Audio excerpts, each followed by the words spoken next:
Honor don't tend to show up on people's radars that often, but since receiving one of their latest smartphones, the Honor 50, in for review, I'm left asking myself, why not? And I'm wondering whether Honor could start to dominate this rather saturated part of the market. The Honor 50 really is a stunning phone, but let's unbox it, do a deep dive into its features, and see if we can pick out anything in the review that might prove that looks aren't really everything. Stay tuned.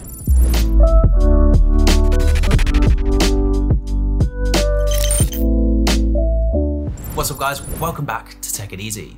So Honor have been kind enough to send me out one of their latest smartphones. It's a mid-ranger and it comes in at around £450 to £530 or up to $599 if you're in the US, and that is for the higher spec model, the 256GB version. So let's unbox the Honor 50, see what surprises lie inside for us, and do remember I always split the videos up for you into sections, so if there is a specific question you have about the Honor 50, please use the timestamps down below. Also, while you're at it, if you do enjoy the quality of the videos we're doing here, please do leave a cheeky like and subscribe to the channel. Let's take a look at the Honor 50. So the Honor 50, you can get this in 4 stunning colours, a green, silver, black and a sort of coral colour. This one is of course the green, or I guess turquoise colour. Anyway, the box is pretty simple. Inside we of course have the phone itself.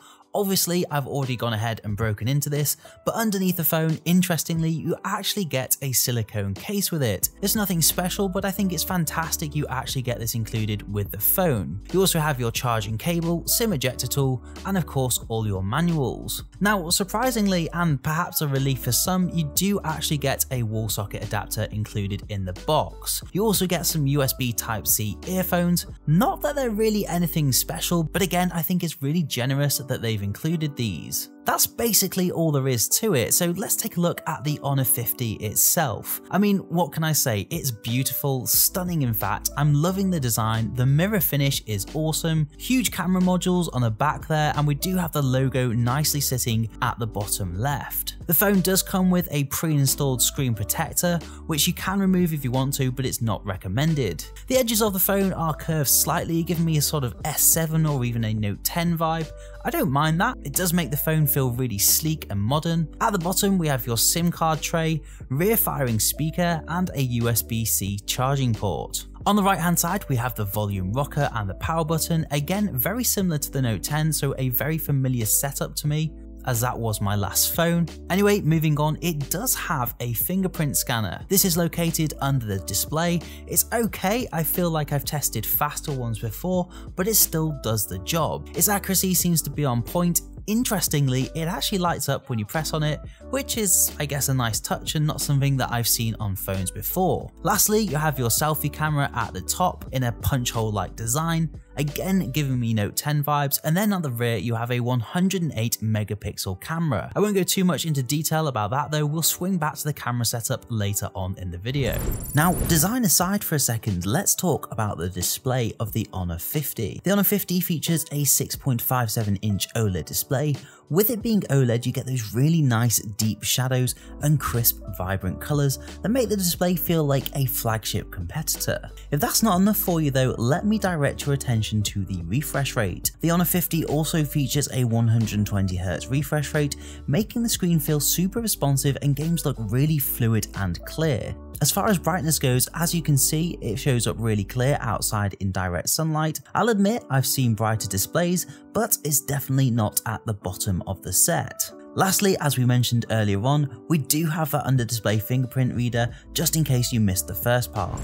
Now let's talk about the elephant in the room and talk about those rather large camera modules. There's a lot of features to play with when it comes to the Honor 50's camera setup, but let's get technical for a minute. So the camera sitting at the top is Honor's ultra clear 108 megapixel camera. Below that we have 3 more cameras, those being an 8 megapixel ultra wide camera and a bokeh camera, which will give you those really nice depth of field effects. Lastly, the third camera is a macro lens. Now for those of you that don't know, a macro lens will allow you to get super close up to the subject, giving you those really nice close-up photos. It's really sweet to have on a phone at this price point, and certainly something that I wouldn't expect to see. On the front there, we actually have a 32 megapixel selfie camera with up to a 90-degree field of view if you want to get two subjects in it. Now, this is very interesting again because it's another feature that yet again makes this phone a competitor when compared to a lot of flagship devices, double or perhaps even triple the price. I'm not going to go too much detail into the camera gimmicks, but there is a really cool vlog mode where you can use both the front camera and the rear cameras simultaneously. I'm sure a lot of you will find some use for this. I thought it was a really nice feature to have. So yeah, the camera setups are actually quite impressive. I've taken some really nice shots with the Honor 50. I found the photos were quite desaturated, there's not much vibrance about them, but in a way I actually prefer that. One of my complaints with Samsung phones is that photos tend to look over-processed and too spiced up. Honor giving me a more natural and raw looking photograph gives me the opportunity to edit and put my own creative flair on my photographs, so yeah, I can't really complain about that. Now we will quickly finish off the camera section by talking quickly about the video recording capabilities. Again, the Honor 50 impresses with up to 4K 30fps video recording or 1080p 60fps. It appears to do well in low light but lacks that stabilization feature seen on many Samsung phones. Either way, the quality is impressive for a mid-range phone, and it does also come with those features such as slow motion, I think up to 4 times slower.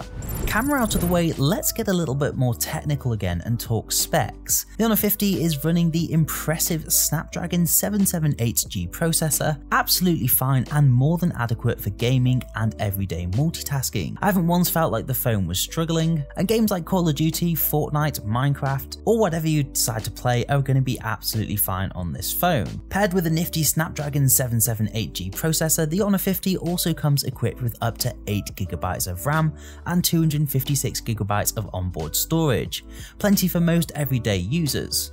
Now, bringing all these specs together though, the phone is running on Honor's Magic UI 4.2, that's based off Android 11. Now, I do have a few issues with this. Yes, it's clean, it's very smooth, but I couldn't find a way to get my app tray up and started to wonder whether there even was one. And then secondly, when I was in the camera app, I couldn't see a way to get out of the macro setting. It took a little bit of messing around to work it out, which is odd considering I'm a techie. These are all things that would become second nature over time, of course, but it did make me miss my Samsung phone a bit, so something to bear in mind, but I'm sure it won't be a game changer for you.